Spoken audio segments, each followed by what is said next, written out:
It seems my husband has been possessed by a devil. I'm giving this house to Susan. If you oppose me, we're getting a divorce. He's planning to give our house, which is under my name, to our eldest son's wife? Old hag, get out of here ASAP. The wife who got my husband on her side. I'm changing it to my name, LOL. I can handle a monthly mortgage of about $1,800 easily. It seems my eldest son has joined her. Well, I don't have any attachment to this filthy house anymore. I'll move out then. I will make sure all three of you go to hell. Prepare yourselves. My name is Grace, and I'm 60. I work in an executive position in a major corporation. I live with my husband, Robert, who is 2 years younger. Last year, we renovated our house for our future.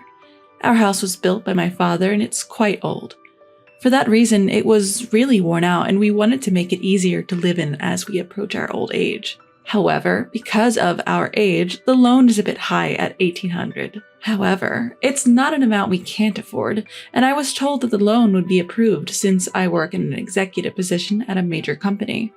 By the way, Robert is a manager at a small restaurant, and his income is less than mine, so apparently it's easier for me to get a loan. It would be difficult for me to keep paying off the loan with my income. It was originally your father's house, and now it's in your name. I feel bad, but could you pay the entire amount? I'll make up for it by contributing more to our living expenses. We discussed this together and decided to renovate. Our home has become so beautiful and comfortable that it's almost unrecognizable.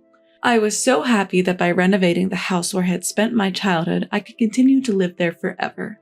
That's what I thought. I never thought the day when I would have to leave this house would come. One day, my smartphone vibrates. I'm getting married. I was told this by my eldest son, Jack, over the phone. Jack is 31 years old and a section chief at a major company. Our eldest son has always been diligent, dedicating himself to studying and club activities. He's also very dedicated to his work after being an adult. Because of that, I hadn't heard any rumors about his love life. I was really curious about the woman that Jack was thinking of marrying. Indeed, very intriguing.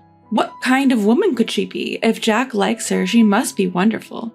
But I wonder if she's scheming something, taking advantage of Jack's lack of dating experience. I was half excited, half anxious about the woman our son would be bringing home for the first time. Then came the day of meeting her. A neat woman with brown hair and wearing a white chiffon dress showed up. I'm Susan, nice to meet you. She had very good manners and a neat appearance, making a great first impression. Nice to meet you, Dad, Mom. Showing her clean white teeth, she smiled at us. I can entrust Jack to her. That's what I was thinking, and Robert also seemed to feel the same way, smiling broadly. She's a good girl, as Robert murmured quietly.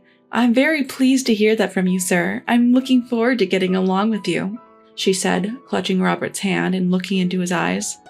What on earth is she doing? Surprised by her close distance, I pulled back a bit. Jack seemed surprised too, but Robert didn't seem bothered. I wasn't jealous, but it was not a pleasant feeling. What are you doing? Thinking it wasn't good for Jack, I addressed Susan.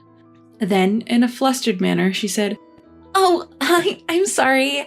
I shouldn't have done that on our first meeting. I'm really sorry. And immediately let go of Robert's hand. I often hear from everyone that I don't understand personal space. I don't mean any harm, I just end up doing it. I'm really sorry. She doesn't seem like a bad person. But I couldn't hide my surprise at her behavior even though my first impression was good. But Jack was head over heels for her. Also for her behavior. You know, Susan may not understand personal space, but I think that's one of her good points. She approached me even though I'm shy and have trouble approaching women. That's why I'm able to be in a relationship with Susan and even considering marrying her. I didn't expect the usual introverted Jack to change this much due to Susan's behavior.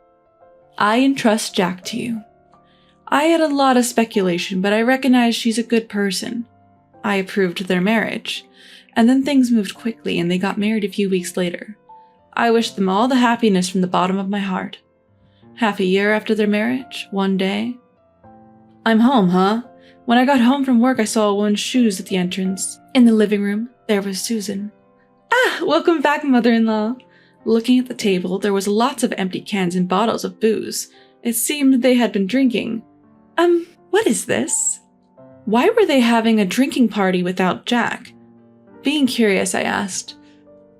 Well, when I was coming back home from work, I bumped into Susan. She said she wanted to get along with me better, so we decided to have a drink. But I'm broke before payday, so I suggested we drink at home. Why have a drinking party at home? It would be better if Jack was also there, and I didn't want to intrude on the newlyweds. They could have just drank at Jack and Susan's place. I asked while tilting my head.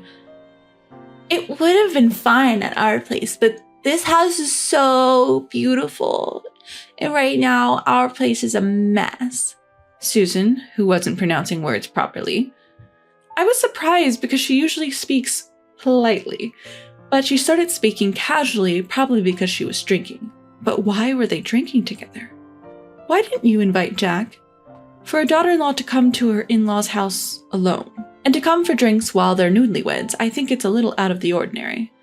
From the moment I saw the two of them, I had been looking for Jack. Jack is, he's so caught up in the busy season at work, and I've been working overtime nonstop. That's why I'm just so lonely. Susan starts to cry as she says this. Shush now, Susan, it's not your fault. The one to blame is Jack for leaving his newlywed wife alone. Robert begins to console her, stroking her hair. Oh, daddy-in-law. What a bizarre scene. It's rather nauseating. Hey, Robert, Susan is your daughter-in-law. It's disrespectful to Jack. You shouldn't act like this. I scold Robert for his inappropriate behavior, but then... Don't scold daddy-in-law, please. Susan stands up for Robert. What? Her response was so absurd I couldn't help but blurt out my confusion. I had a lot to say, but after a tiring day at work, I couldn't be bothered. I'm going to take a bath. Please clean up after. I sigh as I head to the bathroom to escape. Then I call Jack to explain the situation. He says he'll stop working and come to pick Susan up right away. I see Susan as a bit eccentric, but Jack must really love her to be willing to leave work and come get her. But it might be a bit challenging to live with her after marriage. I may not be the best mother-in-law, but once Jack arrives, I've decided to offer him some advice on married life. Time flies as I soak in the tub, lost in thought. Feeling a bit lightheaded, I head to the living room, where I find Jack has arrived to pick up Susan. Or so I thought. But despite having driven here, he's drinking. Jack, you drove here, right? You're not supposed to drink.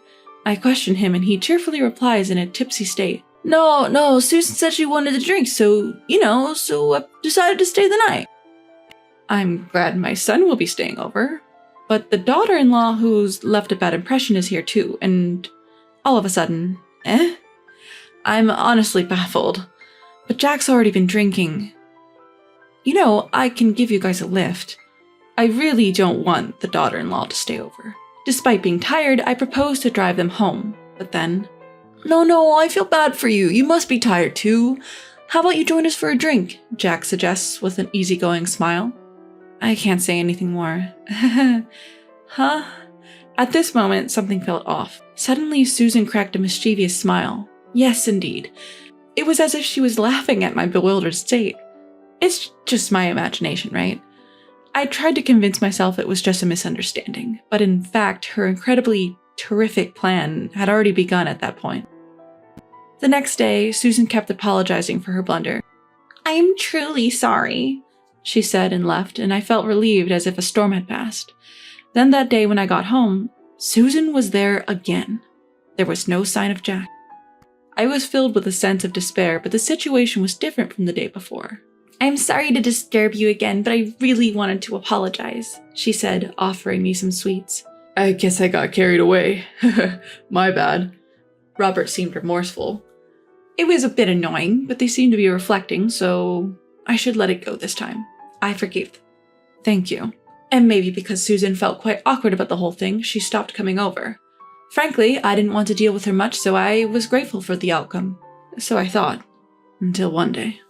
Robert came to me with a serious face, saying he had something to talk about. As I was wondering what it was and stayed in the living room, Jack and Susan came home. It's been a while. I greeted them, but for some reason, I was ignored. Did they not hear me?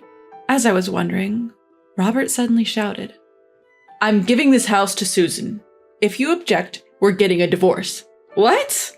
As I thought he was suddenly blabbering about he's giving the house to Susan? I didn't understand. As I was taken aback, Mother-in-law, please leave. Susan said that. What? What does that mean? I was in chaos. Hold on, what do you mean you're giving the house to Susan? When I questioned, Robert answered, You've been bullying Susan all this time, doing such a stupid thing. Bullying? Baseless. That's impossible. But no matter how much I argued, Robert wouldn't listen. Shut up, she said so. That's why she was crying that she couldn't come home until now. Robert kept yelling, and Susan was shedding tears. Why did it come to this? Then Jack snapped, as if to join in. I didn't think my mother would do something like that. This is seriously messed up. The more I denied it, the angrier the two of them got, and Susan was overflowing with tears. That's why I'm divorcing you. Get out now. I'm staying here with the two of them. Why on earth should I have to give my house to Susan? When I ask, he retorts, Because Susan is deeply hurt. Normally we should be demanding compensation, but I think there's a better way. To take away your precious house and give it to Susan.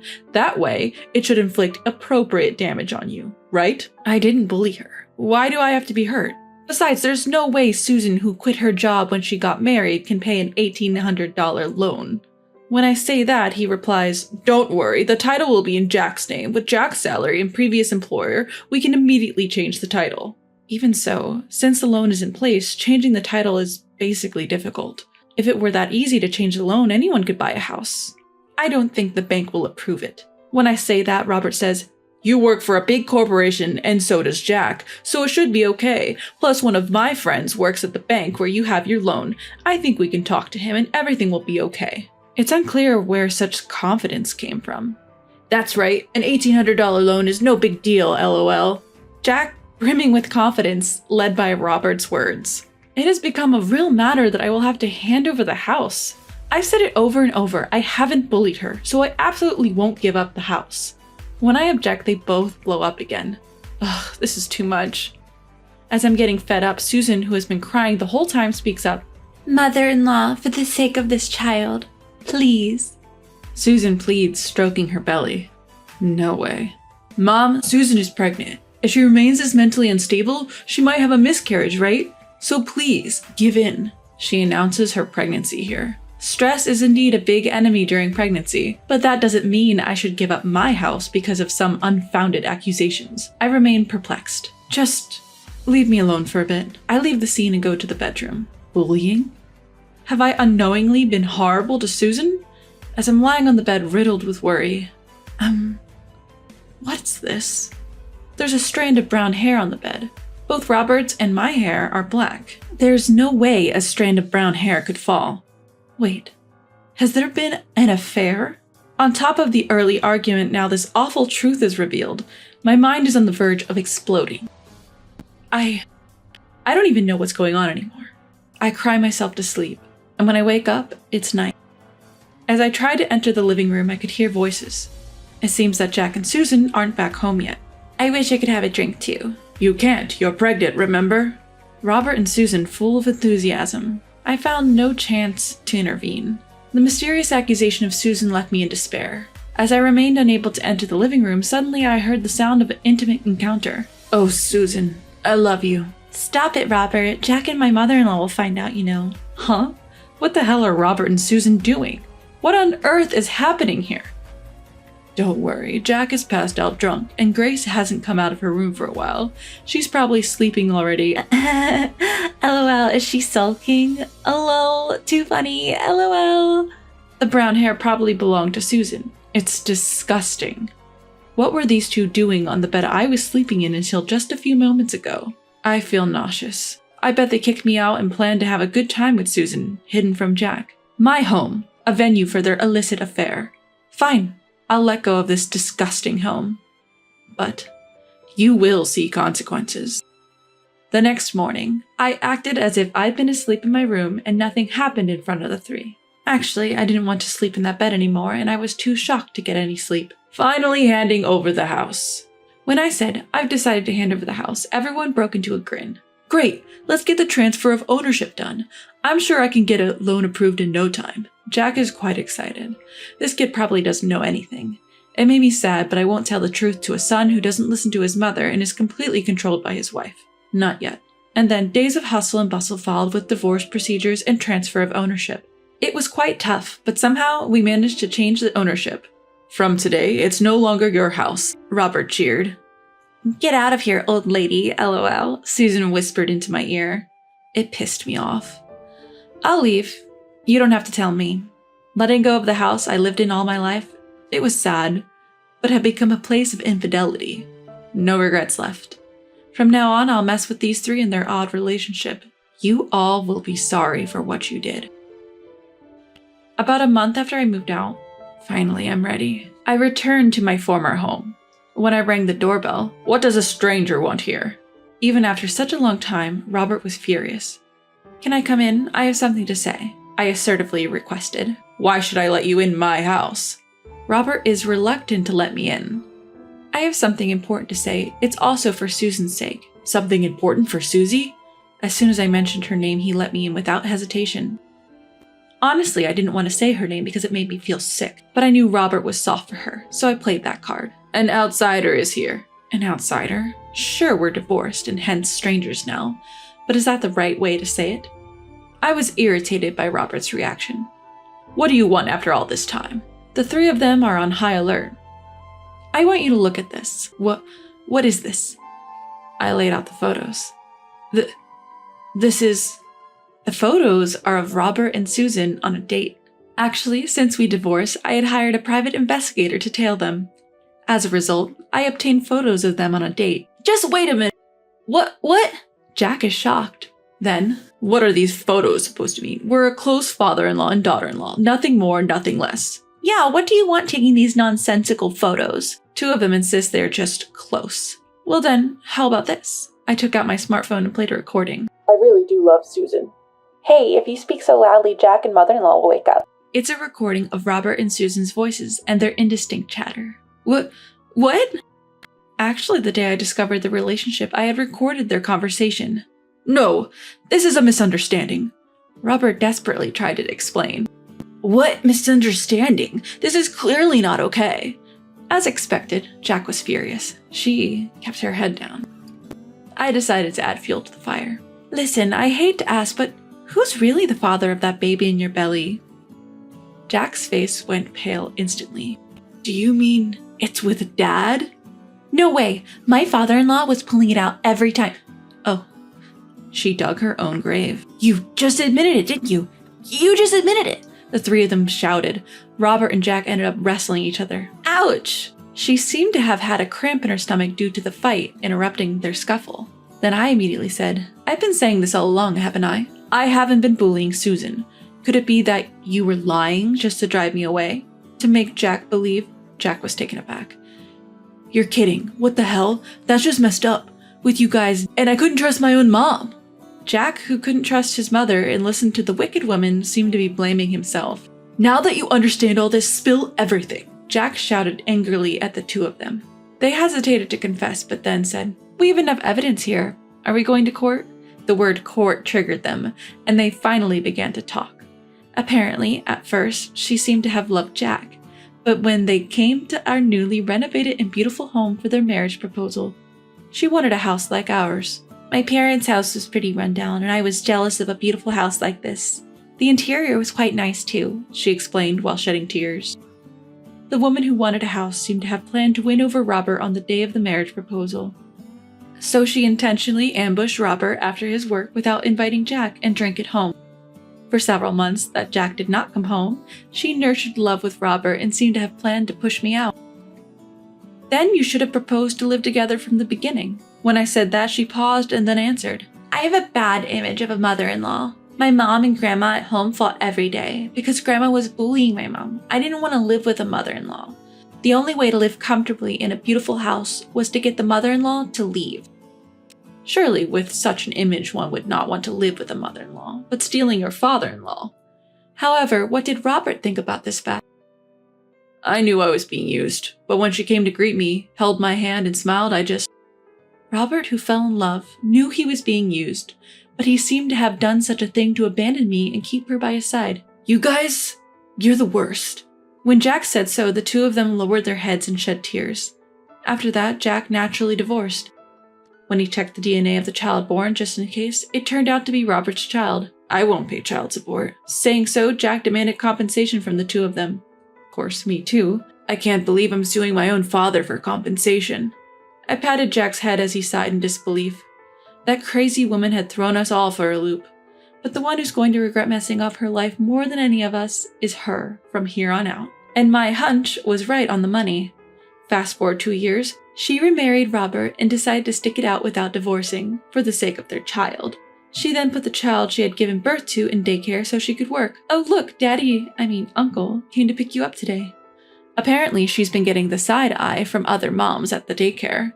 The kids seem to be getting along fine, but she's feeling down because she can't make any mom friends. And when she tried to explain her divorce and remarriage to Robert to her own parents, they were furious, and their anger was directed at Robert. She's been estranged from them ever since. All of this is her own doing. And as for that house, Jack is living there alone. I wanted to sell it, but that would be too harsh on Mom. After all, this is the house where she's been living since she was born, right? A house full of memories. I just can't sell it. I told him I didn't care and that the house was creepy after all that, but he was so guilt-ridden that he couldn't sell it. And maybe because I've been saying that house gives me the creeps too much, he had it professionally cleaned and he threw out all of Robert and Susan's belongings. And Jack, who did all that for me, said, "Even though it was because of that woman, I did something terrible to Mom. I know you probably won't forgive me, but please, visit me or come to the house on a whim and let me show you some devotion." And with that, he gifted me with a ticket for a hot springs trip. Jack has definitely shown remorse. I can't forgive him yet, but I think I'll try to work towards rebuilding our parent-child relationship as it once was.